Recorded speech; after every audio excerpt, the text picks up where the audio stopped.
Right, we're looking at division of indices. So this time we're still looking at numbers with the same base, and we are talking about the division sign in the middle this time.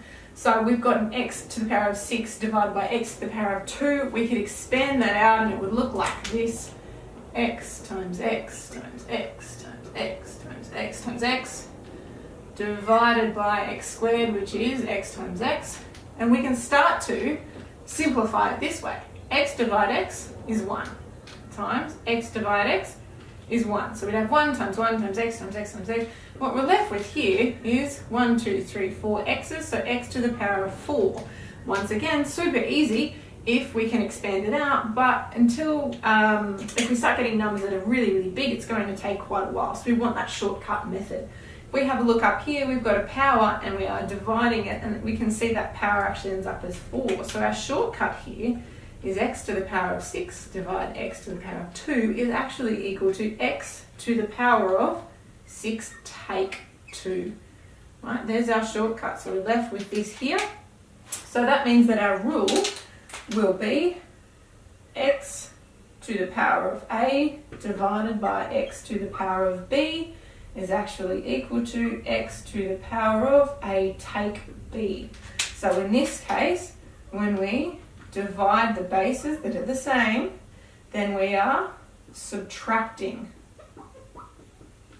the powers. Okay, it's really important that we have a look at the sign in between them, realise that they're the same base letter, and we can go from there. So let's try a few here. M to the power of 15 divided m to the power of 5. I don't want to expand it, it's going to get too long, so we're going to use our rule. So our shortcut method here is m to the power of 15 take 5, which is equal to m to the power of 10. This time we've got two bases here. We've got a C and a D, but we can see on the bottom here we've also got a C and a D. So we're still dividing. We need to treat this one together, and we need to then work with these ones together. So we're going to have C to the power of 10 take 9, and then D to the power of 4 take 2. So C to the power of 1 and D to the power of 2. Still very easy, but we've just used this rule twice with two different variables in the base there.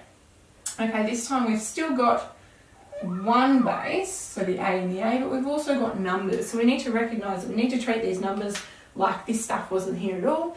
We need to say, right, what's 24 divided by 3? That's simply 8. So we could actually write that working down, 24 divided by 3, and a to the power of 142 take 10.